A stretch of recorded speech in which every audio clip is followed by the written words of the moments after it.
If someone had told me a year ago that I'd be standing in a bathroom, heart pounding like a drum with my best friend in the other side of a fogged up shack, I would have laughed it off, some wild fantasy, born out of.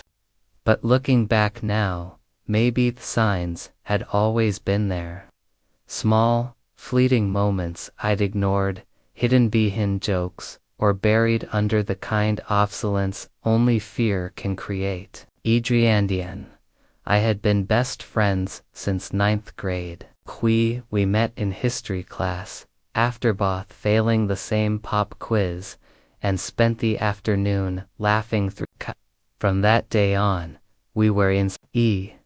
Was everything IWASN, single quotes, outgoing, confident, effortless.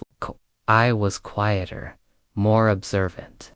The kind of guy who faded into the background, unless someone needed help with homework or a ride home. Despite our differences, something just clicked.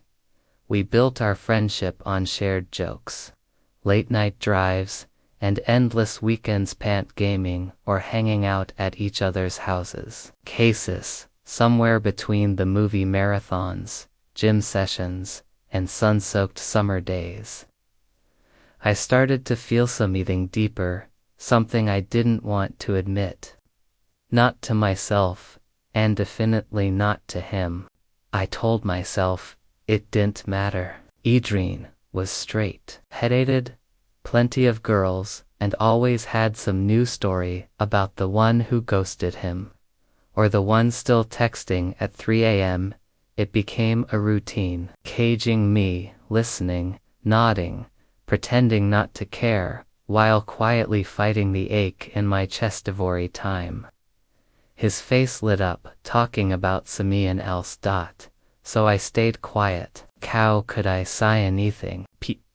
It wasn't worth risking everything. We had over feelings I wasn't even sure were real. Besides, it's not like he'd ever hinted at anything more.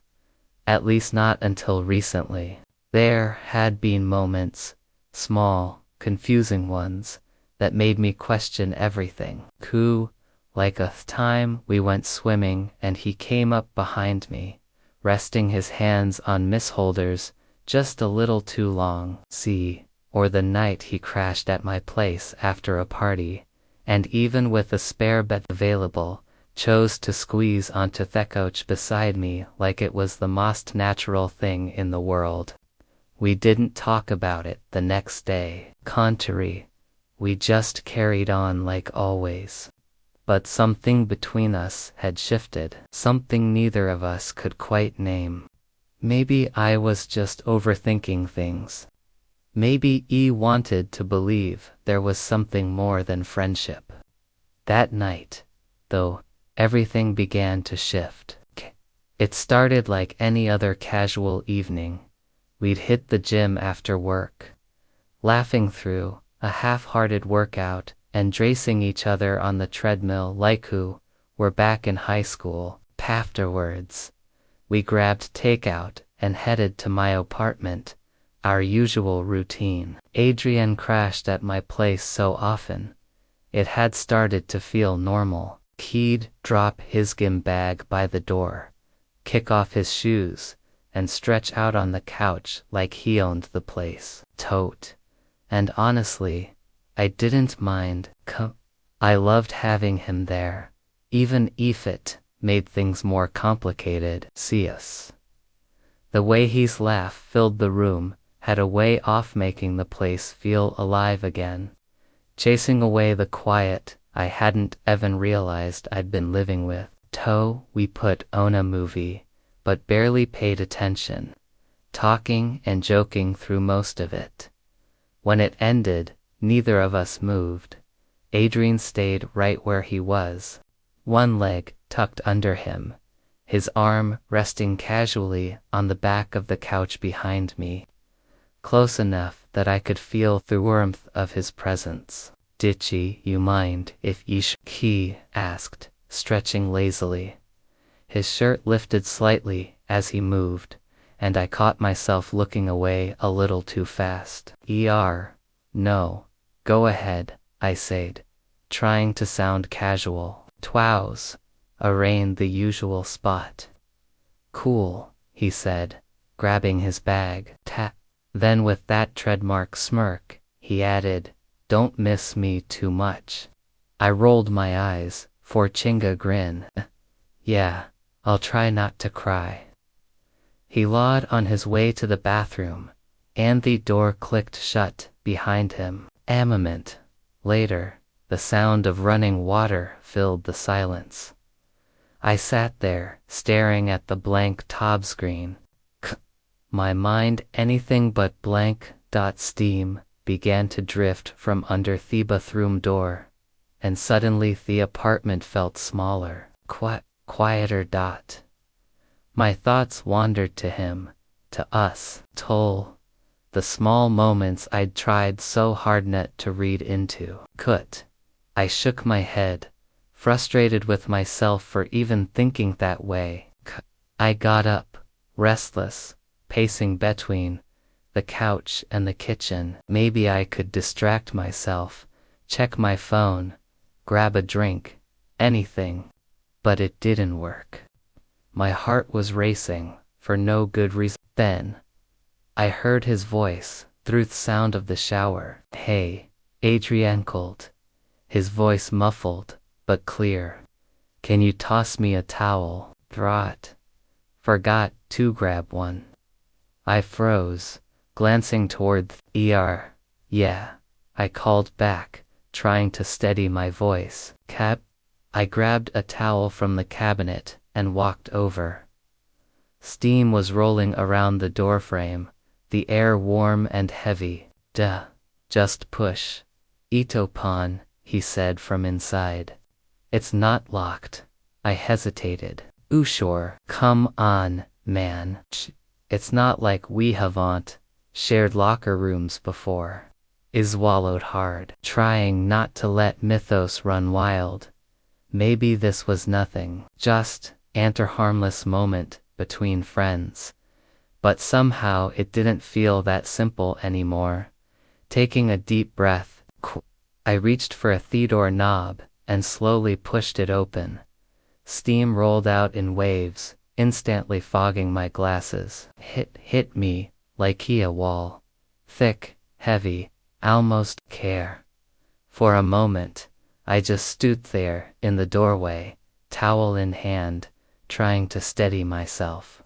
Over here, Adrian called casually. I stepped in just far enough to see him through the half-closed shower curtain. Hisselhuet was blurred, but unmistakably tall, relaxed, calm.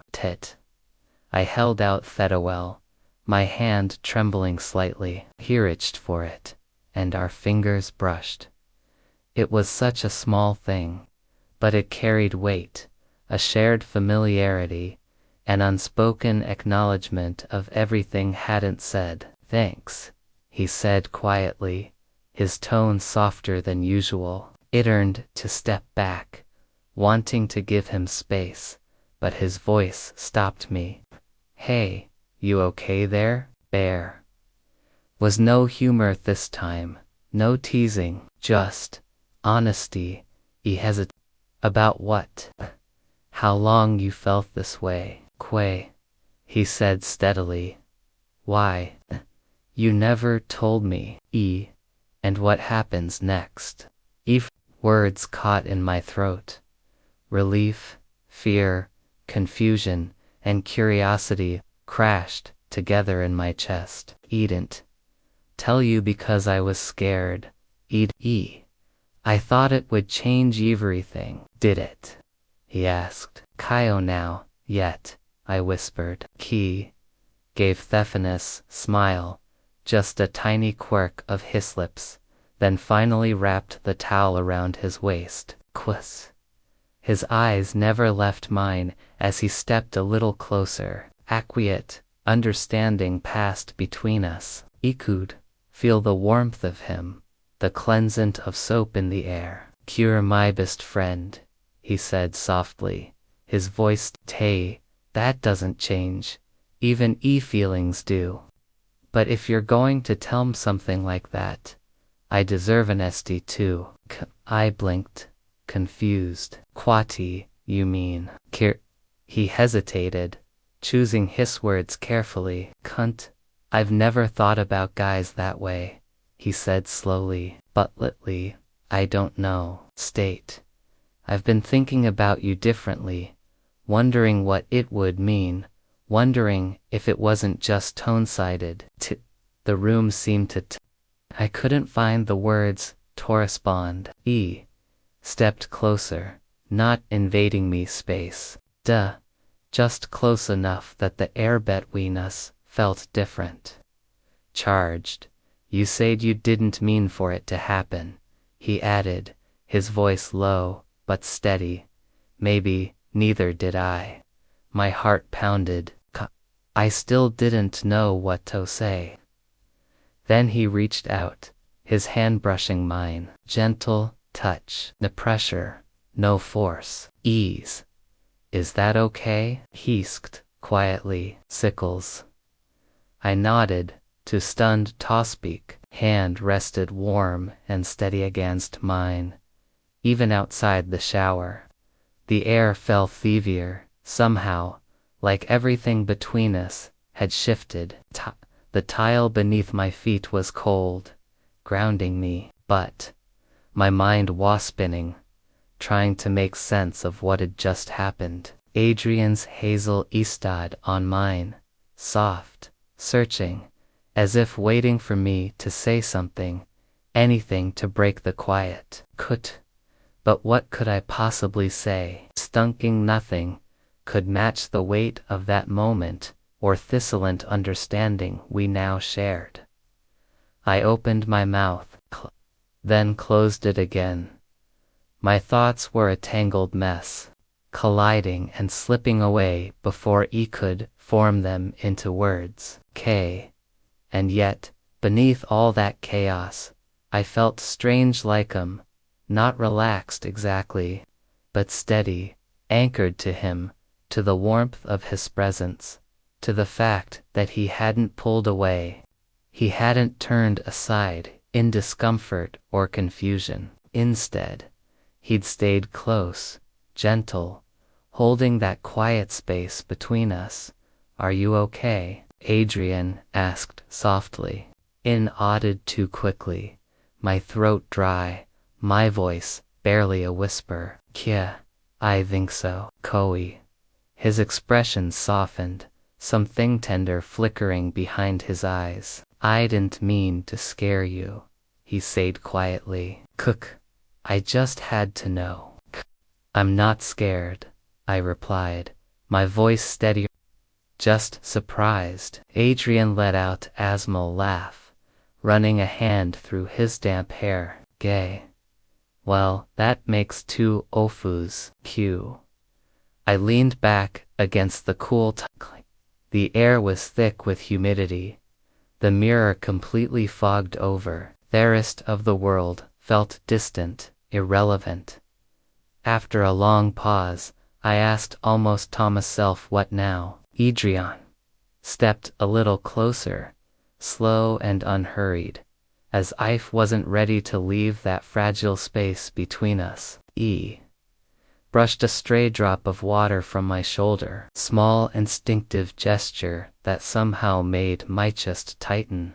I don't know, he admitted, his honesty hitting harder than anything else. I've been thinking about this about you for a while. Tight scared me, but tonight it couldn't pretend anymore.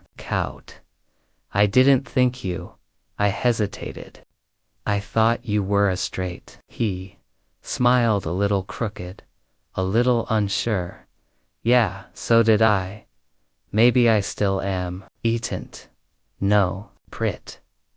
But I know what I felt, just know, and I know it wasn't nothing. My breath caught.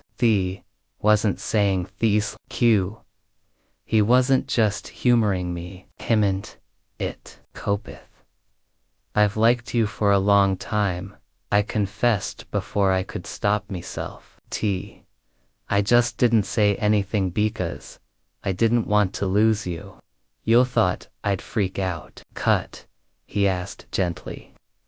Maybe a few months ago, I admitted. The words burned in my chest, but I pushed through. You don't know what you're promising, I said quietly. Thesis. It's not simple. Pits. Not what people expect. Adrian tilted his head, studying me for a moment before nodding. I know, he said softly. Koa. But I'm still here. The way he said it, steady like it wasn't a question, made my chest ache. He stepped closer again, and even though weren't touching, I could feel the warmth radiating from him. Smell the faint scent of clean soap still clinging to his skin. I don't need you to have all the answers right now, I whispered. I just need talk. No. You're not going to pretend this didn't happen. Puh. He smiled faintly. That's some crooked, unsure smile that had always undone me. But this time, there was something steadier behind it. I'm not pretending, he said. I'm trying. Hold. Something loosening in my chest. Okay. For a moment, neither of you's steam still curled around us, making the bathroom feel smaller, softer, like a world apart. Adrian reached out. Not a grab, not a pull, just a slow, open gesture. And let his fingers brush mine. Then let's start here, he said quietly. Quote, just here, right now. No labels, no plans, justice. I looked at him, at the damp strands of hair clinging to his forehead, at the nervous hope in his hazel eyes, and felt something in me shift. For the first time in a long time, I wasn't bracing for rejection. Grew just us, I echoed. And for that moment, with the steam curling at our feet and our hands barely touching, it felt like enough. I just didn't know how far this goes, Ture. Or if I'm the only one feeling it this strongly. Adrian shifted, turning to face me more directly. His expression had changed.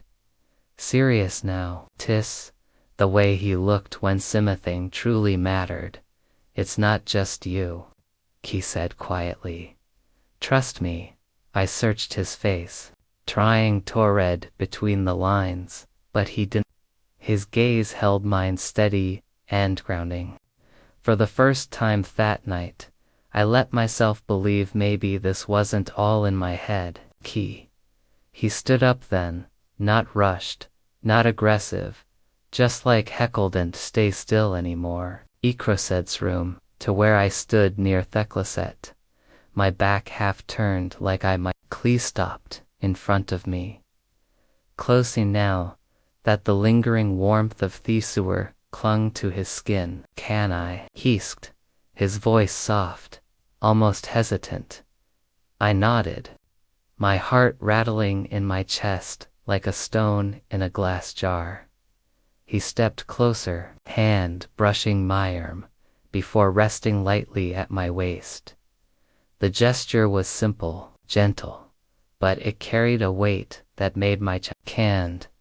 Tilted my face toward him, and I met his eyes. There was something searching there, like he was making sure this wasn't a dream for either of us. Shaking, hemorrhagered. I know, I whispered. I don't mean to, he said softly. It's okay. He leaned forward until our foreheads touched. Puth.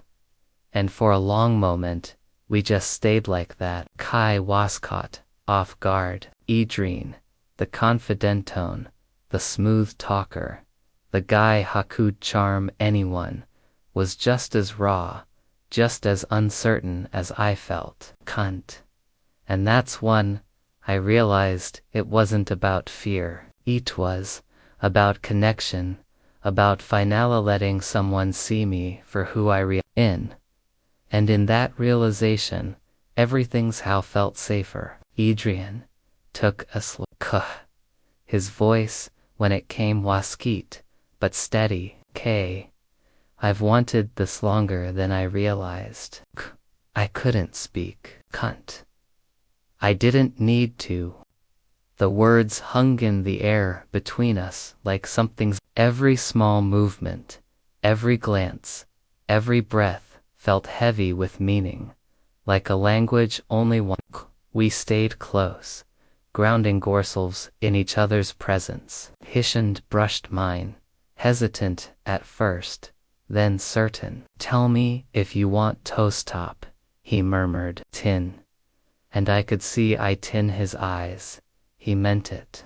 He wasn't trying to push or rush anything. He didn't answer with words. Kai simply held into him, feeling a connection that had been waiting in silence for far too long finally come alive.